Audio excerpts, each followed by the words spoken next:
like social media has such a big role in it, where obviously I don't have kids, like I said, but I've watched some vlogs of girls that do, and they'll be like, oh, so we've got like the bag set up and we've got a pregnancy prep playlist. And I'm like, fucking What? pregnancy playlist? Like, what are you talking about? Oh, why does hypnobirthing almonds have the fucking window? It's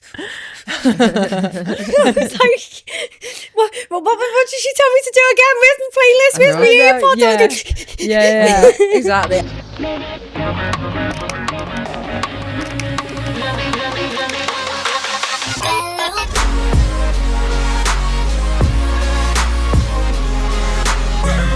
Hello. Happy Thursday. Happy Thursday. It's another podcast because it's Thursday. It's us again. And well, it's not just us. We have that's true. a returning guest, a friend. She's known as the Skin Queen, but this time she is here to address something really close, and she's going to open up to us about something that she's really experienced. So it is my friend, Steph. Hello. How are you? I'm good. You're How back are in the you? pod.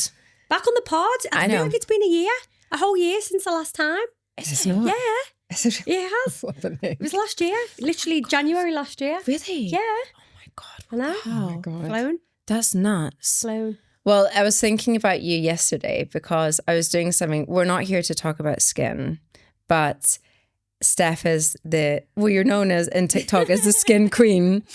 Last night I had like this perfect lighting on this mirror, and I was like, oh, and I started seeing all these like bumps, and I was like, oh, so I just started going for it. I know, with makeup on, and I thought about you, and I was like, oh shit, she's gonna kill me. I feel like I can see them there. Yeah, no, yeah, probably.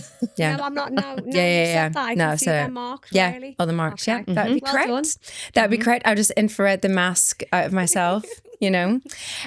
So you're here to talk about something. You're obviously a mum. I am. Of a wonderful baby girl. We're always going to call her a baby girl. Oh, right. Okay. I was going to say she's not a baby anymore. She keeps telling me, Mummy, when I'm 5, I'm really big. Oh, bless her. When's she 5? August. Go wild. Well, My birthday's tomorrow, Mummy. I'm like, I remember when you first found out you were pregnant, and it wasn't, you were like really into your fitness, you were into your CrossFit. Yeah. And when you were pregnant, it was like, oh my God, you were like, whoa, what do I do? You know, but you like had such a great, like, you were still doing your fitness. You I had still the best pregnancy. I found it really hard to adjust the change in my body. I feel like when you've got no control, because I'm a control freak, and I feel like when you're watching yourself change and you're gaining weight and you've always been like wanting to keep the weight off. How did you feel about that? Was it like hard for you? Yeah, at the first, I'd probably say a good 6 months, I just didn't enjoy it at all. Yeah. Really. Yeah, because I didn't really show. I just looked bigger. Yeah. I just looked like I put on weight. Okay. So I didn't really properly get a bump until I was about 7 months, and that's when she started like moving a bit more and stuff. So that's when I kind of enjoyed it a bit more, because it was like you could like show it, and you're like, relax into it. feel her, and you know, it was a bit more of a connection. Yeah. So I got it that way, but before first that, 6 months now, and I just remember looking back on myself, and I had like no neck. I was so swollen. God, poor you. I look back now and think, But I think that's in your head, because we would look at you and be like, oh, she's still like we fit know and it going is. to the gym, you know? But I was still in the gym and stuff. I think I stopped at about, because I had her in August, so she was due. I was 11 days over. She was due July. I think I stopped at the end of June, so it was like 36 weeks, nearly 37. Wow. But it was to the point where it was that hot, I couldn't do it. Like it was knocking me out, so I thought, I've got to stop. Did you now. experience morning sickness? No, I had the No. Best I never had any pregnancy. either. I honestly didn't have one. Nothing. No morning sickness. I had no cravings really. I was pretty beige. I didn't really have majorly appetite for food. Yeah. But I was really well. I'd walk all the time. Well, how much weight did you put on in total during the whole I pregnancy? think towards the end, it was like over 2 stone. I was quite a lot. What's So that? So in 2 kilos, stones, about just over 20 12 kilo. No, it's more. Is it Quite more? a lot. It's like So 20 15? kilos. It was 6 kilos per stone. No, it's a bit more, isn't it? I think Oh. 2, 4, 6. I Whoa. think it's. Oh, I don't know. If it was like 18 or something, Something like that, not far off 20 kilo, I think, in the end. was that And including when you had her? That was, so I think I started. And then after, when you gave birth, how much did you put on? Did you have a normal birth? Yeah. But I was quite traumatic. Holy shit. But I mean, you didn't have a C-section or anything No, like that? I got induced because it was 11 days over. Ah, And that's where it kind of all it kicked off from spiraled there. for me. Yeah. Right. And did you give birth and did you do what I did and go on the scales like 3 days later thinking I'm going to weigh what I did before? No, No. no. I mean, I think that was I'd noticed like I'd kind of deflated pretty quick. But the first few weeks for me were just a whirlwind. So it was just like the last of like The last thing you were thinking about. my worries at the time. Yeah, because it was all pretty traumatic. So yeah. Yeah, I think, so for me, obviously, my fur baby is somewhere around here. It's I don't know where he down is. here. Yeah, that's my fur baby. So me in this conversation, I'm probably going to get so much criticism because it's like, you don't even have kids. Correct. That would be correct. Yes, I'm going to give my fucking opinion, so I don't care. But what we're like obviously addressing today is you have basically opened up and said, listen, I've suffered from postnatal depression for not just 1 month, 2 months, for like 4 years because you didn't even know really what you were going through. And this is something that my mum also had. And I think that I not being a mum, but I feel like when mums becomes mums, they feel like that would be something embarrassing to maybe be ashamed to admit. Yeah. And I don't think it should be like that. I always feel that there's 2 topics that are never, like, let's not talk about them. One is the menopause. To me, it just doesn't get talked about enough. And the other one is postnatal depression. Yeah. And there's that kind of, when I had Lauren, obviously, the 30 odd years ago that it was, sorry, was that I felt I was a young mum. I was only 23. I had to have, all my stuff together. Yeah. I had to present this baby nice and clean and, washed and dressed and everything. I had to be like that. My house had to be like this. And in reality, that just wasn't happening for me because it just wasn't going to happen. There was some days I was lucky if a brush met my hair, Yeah. How was it for you? Did it come up quickly? Did it come up slowly for you? How did it come about? I think it was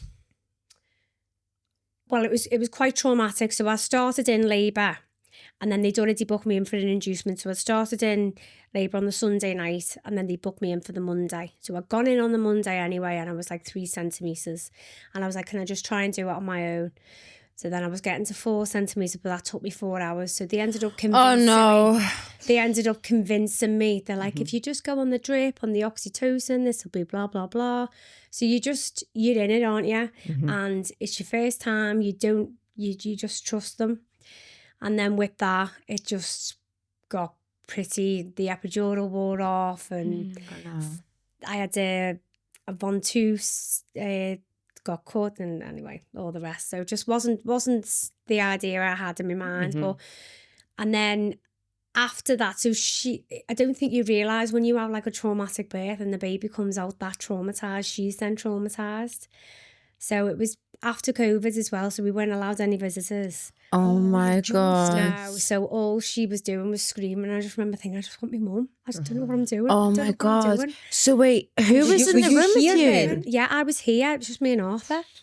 So we didn't just have the best experience, the best start.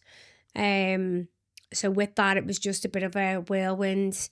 Coming home, she was a little bit unsettled. I was really sore. Took me 10 days, couldn't really walk a lot. Just like to the point where you forget to brush your teeth. I didn't brush my teeth for like 2 days, just didn't know where I was, just literally completely like in a zone. And then I remember it properly starting when she was about, and then I had the blues a bit, couldn't stop crying, hormones, it's just normal. But I had my mum here, so she was here for 6 weeks. So I felt like I was okay. She was kind of looking after me and the house and all the rest of it. And then I'd gone back to England for my nephew's christening. This is 6 weeks after giving birth? She was 8 weeks. Oh my God. But it was just like, we want to get back. So we got our passports and got back. And I was there for 2 weeks. And I just remember the dread to want to come back here. And then that's when it kind of started for me. Is it, I mean, I'm obviously don't know what I'm talking about. Is this, because I've always said this from like a while. And the reason why I've said this for a while, I had a friend in Cologne and she gave birth to twins. And she had a really traumatic experience. And she was like, she got to a point, she was like, Lauren, I just want to get my hair done. Like, I want one thing done for me. Like, and I always remember people would bring her presents and it was like, oh, that's for the kids, for the kids, for the kid. And you could kind of see her going like, well, that's nice, thanks. And inside she's probably going, what about fucking me? Yeah. Like that's how I felt in some ways as well. Like I just felt like all they want to see is this baby. And I just felt like when you're struggling inside, like I just remember to not have because I'm such a strong person, to not have a control over my mind or what I was doing was the most petrifying thing. And I couldn't explain it. I just felt sad. That's all I kept saying. And they'd be like, what's the matter? I went, I'm just sad. And I just couldn't shake it. I couldn't shake it. Why didn't you want to come back to Mallorca? I don't really know. I think it was more... Because you're going to be even more on your own here. Yeah, I think so. I don't feel like I'd factored in the fact that like I didn't really have my family here. Yeah. I obviously have my partner's family here, but it's just not the same. Yeah, and also during COVID times. And it was during COVID. And I just think there was just a lot of things that I didn't really factor in. Yeah. So then it was a little bit more of a downward spiral then from then on. And I just... That sadness thing that you're talking about, that's all I kept. that actually turns out to be quite a common thing when women do open up and they do speak about the postnatal depression, is that kind of... They even feel guilty about feeling sad. Yeah. You feel guilty about even feeling happy. There's this guilt thing that runs through them. And did you have anybody that you could, like somebody you could trust that you could speak to and just be completely honest with? Yeah, I mean, I had a couple of friends, but there was a lot of people that didn't understand because there's a lot of people who, again, it's just not spoken about. I think my mum kind of got it a little bit. And then I had a couple of friends, but then they're like, oh, you'll get over it. You know, you'll be all right. You'll be all right. Or why don't you go on antidepressants? A couple had said to me, and I'd be like, I'm not doing that. No. I'm not doing that. But it wasn't she was making me sad. Yeah. No, she that. was making me happy. Yeah. And it wasn't like, because there's different ways of postnatal depression, isn't there? Like, so, you know, you can have a detachment from the baby and... At first I had a little bit of that, but she was the only one making me happy. I remember once, and I'll never forget it, you know, something that sticks in your mind. And it was like 2:00 in the morning, I'm feeding her, and I just remember sobbing. I was sobbing and I'm rocking, but I'm just sobbing. I think, when did you start feeling like yours? It must have been about, I kind of remember it about between 4 and 6 weeks. And part of my problem was that I stopped work on the Sunday, gave birth to Lauren on the Tuesday, and went back to work 2 weeks later because that was what our dad wanted me to do. And as I say, I was young, I was only 23, and I went ahead and did that. And, you know, looking back, I should have told him, you know, where to go. And for go many to that reasons. Nice place over there, please. I know, go and stand over there and shut your mouth. But what did happen was I went to the doctors with Lauren. She was to get, you know, a checkup or whatever. And the doctor seen me, and I have to admit, she wasn't the normal doctor. She was a locum doctor. And she said to me, and she was the first person that had ever done this, turned around and said to me, and how are you feeling? Yeah. And I just looked and I was like kind of fumbling my words. I remember thinking, I actually don't know. And I can't convey how I feel. And at that moment, she said to me, what you're going to do is you're going to come and see me every week for a double appointment. And she said, I'm not going to prescribe you drugs. I'm not going to prescribe you anything. She said, you're going to come and see me. She said, now you come in, and if you want to sit in silence, we'll sit in silence. If you want to scream, you scream. She said, but whatever you do, you tell me how you're feeling on that day. Yeah. And that was the first time I had anybody speak to me first and not to the baby, because everything was... And I loved, you know, I loved this bundle. You know, I couldn't do enough. And anybody that went near her, I was like, who are you? You're not good enough. You can't touch her that way. That's not how it's done. Yeah. But at the same time, I wanted to scream at them, get out of my way. And at the same time, I wanted them to hug me. Yeah. And it was that battle I had going on. I don't know if you felt that kind of way. I did. You know, I was really protective over her. I just didn't know how to be, like, even in social environments. Like, I was having like nearly panic attacks. Like, my anxiety was through the roof. I honestly, if I think back now, I suffered so bad. But I also felt like I hid it quite well. Well, I didn't hide it, but it came out in different ways. And it came out, I feel like me and Arthur at the time, we were just miles apart. Were you loggerheads? Miles apart, yeah. Yeah. He didn't understand. No. He just didn't get it. Yeah. And he was like, oh, she's not well. And it's like, that's just not what I need to hear. Yeah. You know, I'm not mentally unstable. It's funny because again, like a lot people don't know about it. No. People don't understand. People don't talk about it. A lot of people like Eva was saying, like my friend Eva, it's like always presents for the baby or always this. It's like, what about the mum?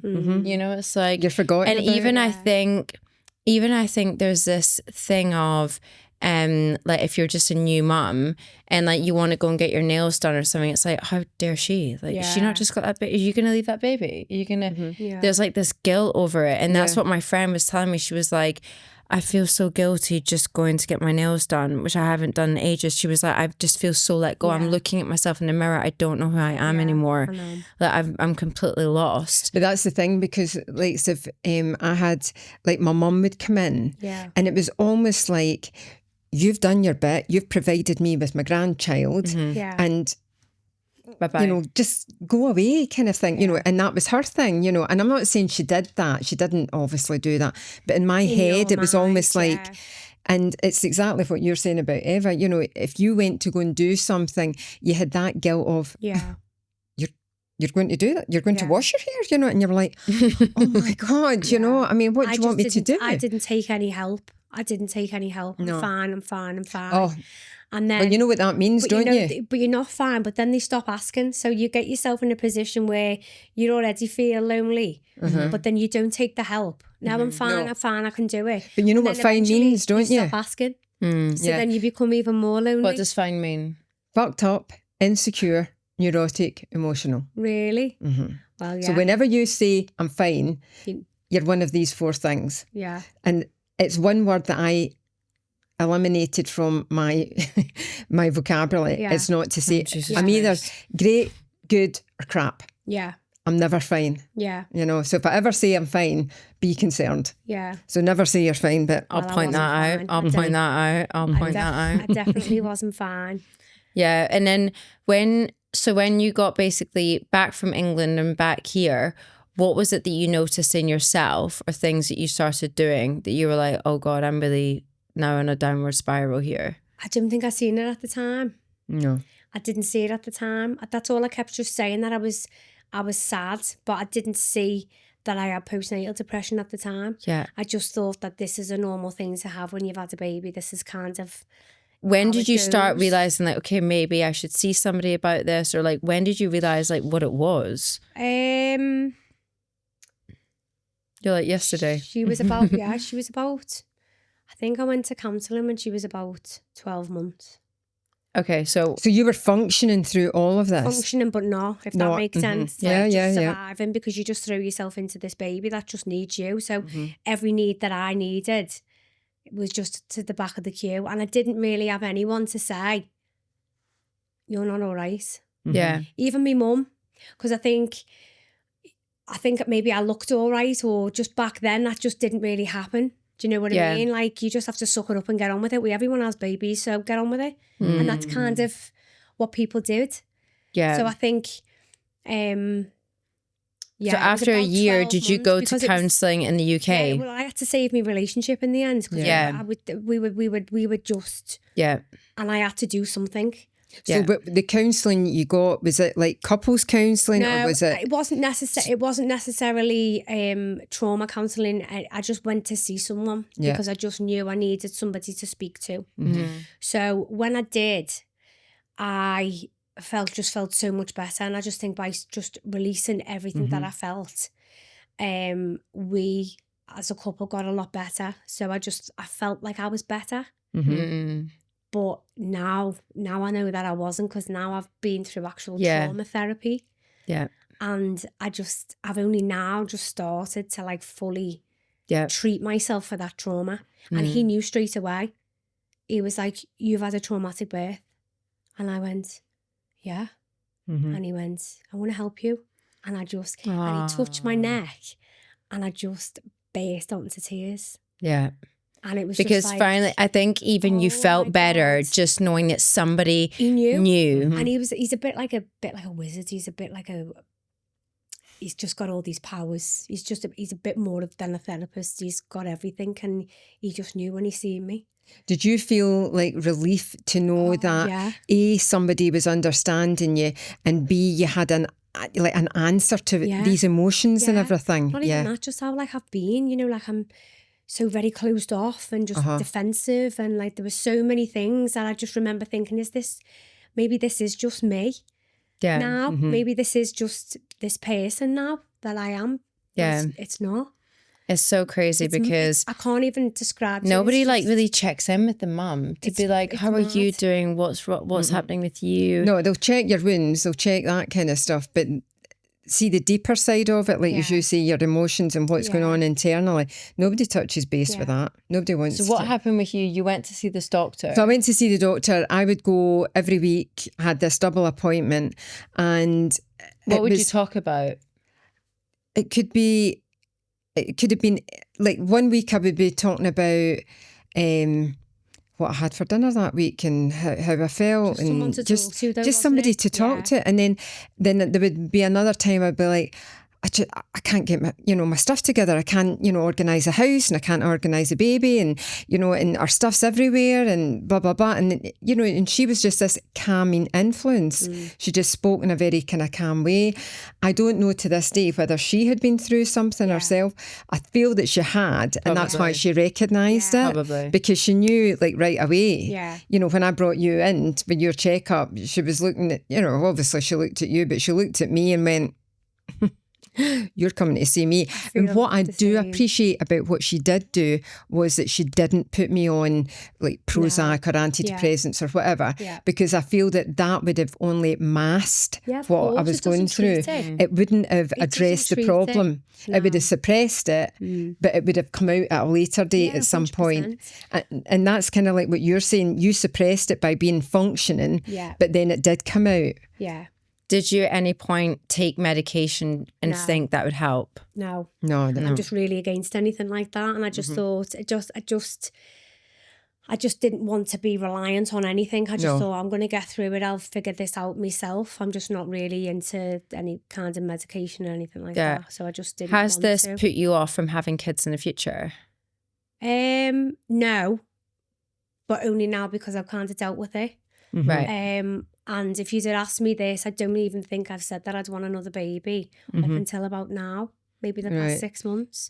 I've been like, never again am I going through that. Yeah. Because it's trauma that changes you. Yeah. And do you think, now that you know what you know, like if you were to go forward with another kid, you would approach it in a different way? Or? I think, I mean, it worries me, don't get me wrong. I do feel like you do still think, well, it could happen again. How am I going to do? I've already got another little girl, if I have another baby, how's that going to work? So like it does cross my mind a little bit, but I think I'm aware of the signs now, and I think like I'd know straight away. You've got the tools. And I've got the tools now, and I've got, this guy who would be able to help me and stuff. But also, does Arthur, your partner, understand more about it now and have more awareness to it? I think a lot of people do, like the likes of my mum, his family, a lot of people don't know anything about it. So I've kind of been that person that, right, okay, well, we know now. But so it is funny. If she's not all right, he'd probably know that I'm not all right. I feel like I'd know now and I'd say I'm not okay. Yeah, they would be confident to say that, But also they would double check with you more. I'm not all right. But I feel like anyways, like kind of people judge on your situation. So it's like, we'll see a girl on Instagram and she's in Dubai and she's got a Birkin bag and she's on the beach and it's like, she's, I don't know, full of diamonds. You're like, oh, she must be so happy. What a life. This is an amazing life. She could be the saddest person ever. Yeah, most miserable person. She must be so depressed. Going out for Ivy was 9 weeks old and we'd gone out for lunch and a friend of mine had just had a baby. Now it was the second baby. And she was sat there all happy and just out there. And I just remember thinking, I can't even tell you what it's taken me to get out today. And I just remember going to the toilet and she looked at me and she went, "You okay?" And I went, "No." I just remember being like, I'm about to have a panic attack.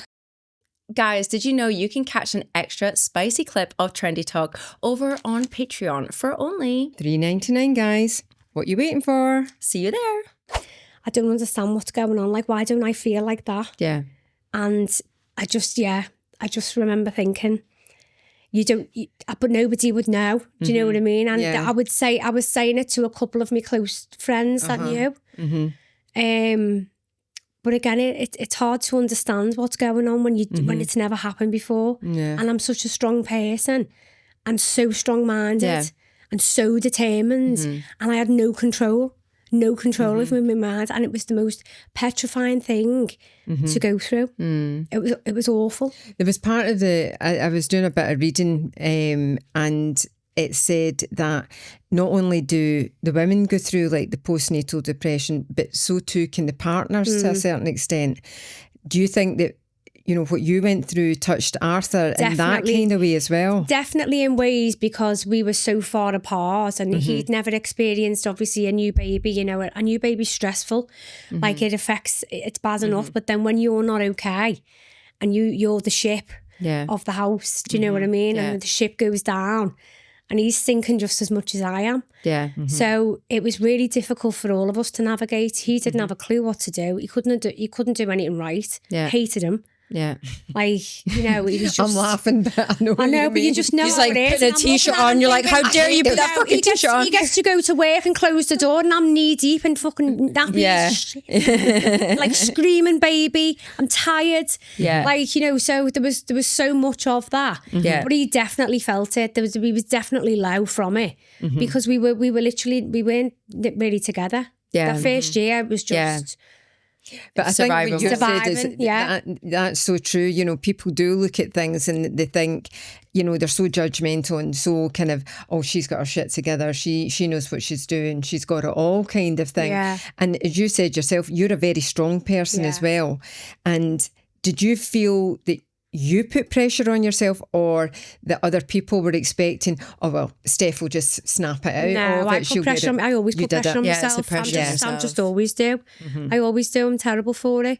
And I think that was as well, you know, you're trying to master it, you're fine because you just want to get up and you want to, you know, go out and that's just the way I was. But I notice a lot more now because I've been through it. I'm just anyone who's had a baby, you're like... It's like in my close circle. And I remember my sister-in-law, one of her friends had just had a baby. And I'd seen her and I said to her, when she's not right. Yeah. She's not right. Yeah. Check on her. She's not right. But it's nice like that now if you went ahead and had another baby, which you will, I can see it. I'm thinking around December time, there's going to be a post. There's going to be a bump. But I think it is so nice that you have shared this. And it's kind of like anything that, for example, like me, like I've talked about how I had such a toxic relationship with bulimia, and I would keep that into myself for freaking years, like years, because I was like, why me? I'm the fitness one. I studied nutrition. Why me? There's something wrong with me, you know, like no one else would understand. But then I remember that's why I started going to Los Angeles, was because there it was so talked about, and it helped me realize like, oh my God. So there was like a girl that I really looked up to, and she admitted to me like, oh yeah, I suffered from anorexia. And I was like, oh my God, like really? I was like, oh my God, like, and I kind of found it like nice in a way. I mean, not that she suffered from that, but that I could relate to that. Do you know what I mean? So it just takes one person to be like, hey, I've suffered from this is how I feel. And it just has such a knock-on effect, you know, but it's the society of, oh, you've just had a baby, you're healthy, you're happy, you've got a partner, what have you got to be sad about? And it's like it's social, it's Instagram, do you know what I mean? And I feel like for me, I use the platform to be honest. Like I don't sugarcoat anything. Yeah. And then since I've, put it on my platform to say like this happened to me, so many people have messaged me. Yeah. And they're like, oh, thank you so much for sharing it. Yeah. This happened to me too. Yeah. And it's like that's the way it should be. Does it just go away like eventually? Like how does it, like how long did yours go Well, on the for? thing is, that's a bit I can't really say. Probably because there was so much crap going on, around when I had you, because your dad had just split up with his previous girlfriend. He'd met with me. I fell pregnant like that. I had you. The ex-girlfriend had problems conceiving and all the rest of it. And there was a whole load of stuff going on that really, when I came out of it and how I came out of it, I really can't say. I would be honest and say it took years. But the thing that really, really annoyed me was that took away from my time early with Lauren. I couldn't get that kind of thing. Yeah. There was one time, Lauren knows this, but Lauren she developed thrush in her mouth and she did not want anybody. She did not want, she was 10 months old at this time. Didn't want anybody except for one person. Yeah. And I'm not kidding you, Steph. I sat with her on my knee and she clung to me like a wee koala bear and I loved it. And I thought, sod all of you. She doesn't want any of you. She only wants me. She wants a mum. She knows exactly who her mum is. So you lot can all go and do one. And, it was 3 days where I actually couldn't go to the toilet because she screamed, bloody murder as soon as I left her. But as soon as I came back, she was koala'd on to me and I was like, that, brilliant, And that gave me such a good feeling. I'll never forget that feeling. I can even picture it just now. I know exactly what sofa I was sitting on. I know exactly where the television was. Mad what you remember, isn't it? It's so amazing. The vivid pictures, But at the same time, I'm angry and I feel guilt at the same time that I couldn't spend the time with her because my ex had me back out working. The work that we had at the time was a pub. It was unsociable hours. It was all, it was horrible. Her clock was all over the place. It was everything. It was just a whole load of madness. Yeah. To say that was when I came out of it, I don't know. Yeah. What kind of tips would you give to someone that is like, they're going to have a baby soon? Is there anything that you can plan after the birth in advance to make yourself feel better as like a new mum or, That's really hard because I feel like everybody's experience is different and I think it all comes down to how the baby's entered. If you are in a really calm, say elective C-section environment, you've got the music on, the baby comes out all lovely and peaceful, life is amazing. But if you have an emergency section, if you've got forceps, if you've got a ventouse, you've been in labour for 3 days and you're knackered 3 days and the epidural wears off, like how can you, everybody's story is different as a mum.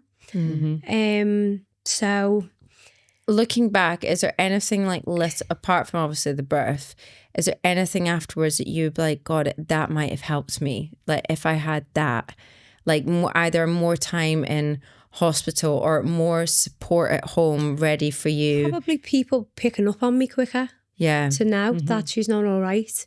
I think yours, unfortunately, was such a, because you had the COVID time and all of that. Yeah, it was like, that can't be repeated I had again. to wear a mask. It was awful. And then I couldn't have visitors, so I couldn't have my mum there. And I just remember thinking, and then I couldn't sit down for like 10 days, properly. And I just remember thinking, I didn't realise this couch was that low because I couldn't get up. I just remember thinking, I hate the did couch. not. When you don't realise, and I'm like, no, I can't get up. Oh no. So things like that. And I think you don't realise when you're in it because you just crack on. You've got a baby to look after. And I think the older she gets, and then I went through a little bit of therapy and I thought, I'm okay. But I still wasn't okay because you just plod on. Yeah. And it's only now where she's a little bit more independent and I've got a little bit more time to focus on myself. And then, there's things that I just think, why am I doing that? I don't understand why I'm like that. Why am I like that? Why am I doing that? And it's making me question it because I remember I wasn't like that. And then it was a friend of mine. She was like, you need to go and see this guy. He's really helped me. Was he in the UK? No, he's here. Oh wow. He's here. Ooh, there's a wizard in Mallorca. Yeah. And I kind of like there's a guy. She told me, and he literally walked in and he was a bit like a homeopath as well. And he just said, and he just like did a few little tests and he was like, you've had a really traumatic birth. And I went, yeah. And then he just, like I said, he just grabbed my neck and tears just kind of like started streaming. He was like, it's okay. Oh, bless. I think you're doing the most positive thing by being so honest. So powerful. And coming forward and talking about it. Yeah. Because you're highlighting it, that it is a problem that a lot of, I would say probably more women go through it than actually. Oh, 1,000,000%. So many, and there's so many layers to it. You can get a really mild case, or you can have postnatal psychosis, isn't it? When you literally lose your mind. Do you think every woman suffers from it? I think in some degree. I do, yeah, I really do. Into some degree, yeah. Yeah. Because you said at the beginning, the rush of hormones and everything, that imbalance and everything. Years ago, as you said, it was the baby blues. And that was it, just the blues. That's all they kept saying to you. Yeah, it's just the blues. What is that? I've heard of it. It's just your hormones. It's just your hormones. Your hormones are right. all over the place, and you're just crying and you're happy and you just can't control your emotions. And I remember my mum was like, oh, it's just the blues. And like these blues were the blues from bloody what? Jesus Christ. Constant. The fucking blacks and I've got. They just gets worse. And yeah, it's only now that I just feel a lot more myself and coming out the end of it. But it's been a journey, It's been hard. But at least you're sharing and you're talking about it. You're not hiding away from it. I feel like you should now, and I feel like people should talk about it. Absolutely. Don't be embarrassed about it. Absolutely. I'm not embarrassed at all. And I feel like you should talk about it. You know, if I look back and I look at that, period of time when she was about 4-6 weeks, I felt shame that I couldn't keep all my stuff together, that I wasn't present. You're so young now, Jen. I know. I remember the health visitor coming out, and I think I told you I was in hospital. When I had Lauren, I was in hospital 10 days. And I became almost institutionalised in those 10 days. Did you have a traumatic birth? No, I had a C-section. No, but and back I knew then, about that's what they kept you in for. Oh, really? So 34 years ago, you were kept in for 10 days. How long was Chloe in? Because she had a C-section. 3 days. Oh, 3 days, really? 3 days she was in, But that, like I say, was like the dream. And me and Arthur, like we obviously both went in and seen them, and we were like, this was so different to our experience. And even Arthur was like, fucking hell, why didn't we have this? And I was like, all right. And he was like, he's not crying, he's not moving, Steph. He's sat there, he's taking a bottle, he's perfect. And Ivy was like, meh. Yeah, no wonder. But you said yourself, you did it during COVID times. I think regardless if you had even everything planned out, to have a baby during COVID must have been...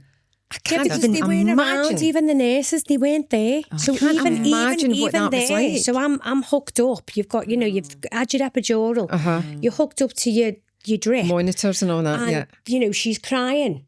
Oh, no. And I'm like, oh, she's not latching, and they're like, and they try again, and then I wouldn't see anyone for another 4 hours, 5 hours. Oh, no. And I'm thinking, I don't know what. And Arthur's like, what are we doing? I was like, I don't know what to do. I don't know what I'm doing. So all of that plays a part in your recovery. Of course it does. So I just think like every experience is different, and like I say, like hopefully next time I know what I'm going into. I don't want any intervention. You can all leave me alone. Yeah. I'll do it myself. Yeah. So I just know exactly what I'm going into this time, and I feel like having that mindset and knowing it'll be more calmer. Mm-hmm. Yeah.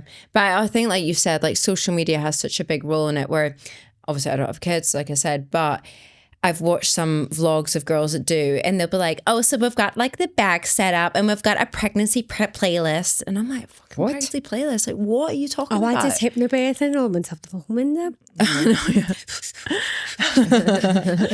like, what did she tell me to do again? Where's the playlist? Where's my earpods? Yeah, exactly. I think all of that just goes out the window. No, but also I think there's like this thing of like, oh, the pictures and this and that afterwards. And that's just not the real world. And I think when that is shown so much in the world, instead of actually doing what you're doing, is being honest and open and also yourself and just talking about it, then that builds up. That is the real picture, and this is what we have to TikTok prepare is a for. lot more raw. Yeah, I see a lot more rawness on TikTok, and I think that's the platform that I think people should look at. Instagram just is don't. It's too. it's so polished. It's just not that real. Whereas I've really seen some videos, and I think, God, yeah, I've been there. Yeah, but this is something that we've touched on with so many subjects. But with Instagram, I can look at it and go, bullshit. That's total BS. Yeah. All of that. That's BS. Whereas other, I'm thinking of younger mums. Yeah. Come along and look at it, and they're already getting pressure, thrown at them. That's it. And, you have to have this perfect baby, and it's to be dressed perfectly. Yeah. I was lucky sometimes if she had 2 socks matching, I mean, that was a win. Honestly. If we get 2 socks on, and they were the same colour or something like that, that was a win. But I think, as you said yourself, to be raw, to be honest, to say, that's great, but here's reality. Yeah. Here's what it really is, I think Molly May touched on it a little bit. Yeah, she did. She struggled. She did. Yeah. And she was really open and honest about it, but she struggled. I think she's pregnant again. Do you? Yeah. I thought that the other day there. Why? Because I looked at her and I thought, you're looking a wee bit...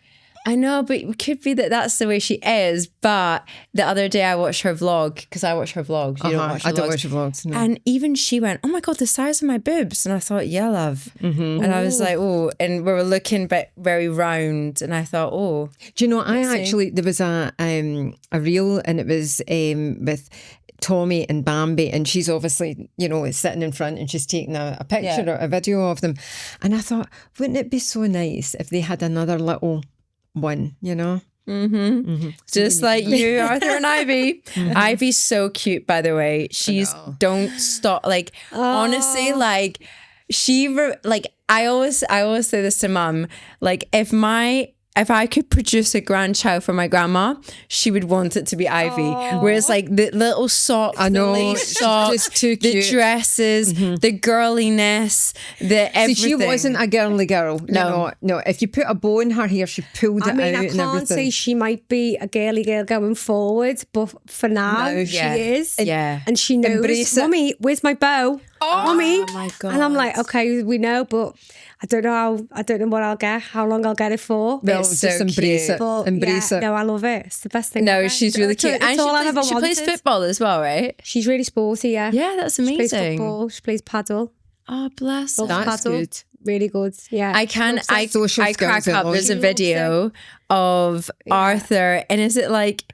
She's like, Dad, we're going to do your nails now. And then he's got bows in his head and he's just sitting there accepting it. She's a proper mix. So she's dead girly, loves her dollies, but then really loves sport. And she's around a lot of boys. Yeah. I've got 2 nephews and my friends have got boys. So she'll mingle. But she also has like her babies and her pram and everything. Yeah. She'll go between the 2. Funny, man. But she loves sport. She's really good. She comes to the gym with me. She's like, Mummy, can I go on that? Oh. I'm like, in a minute. Like, I want to row. Oh, bless her. Oh, that's so cute. You're like, high rocks. Yeah, high rocks. I'm like, where 2030. CrossFit Kids. Where can I go? Exactly. Where can I take her? She'd love it. That'll be your next business then. Yeah. Well, do you know what? I often thought to myself, there's a gap here because nobody's doing it. I know, it's true. I think to myself, have I even got the time? I know why no one's not done it. I think it can be the like the insurance for it. That's what it is. It's that and the attention span. Yeah. Like, and how old you do it. Because like in my gym years ago, they used to do it, but it was like for teens. Yeah. That have want to obviously progress into the sport. Yeah. And I think that the youngest was maybe like 10.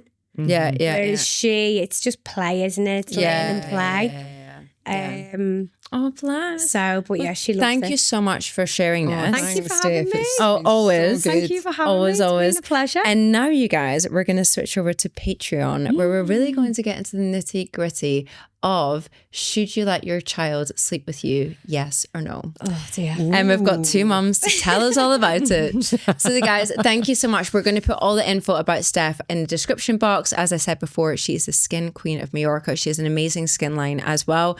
You can check it out, and we'll see you for the next podcast, guys. Stay trendy. Bye. That was great. Amazing. That was so good.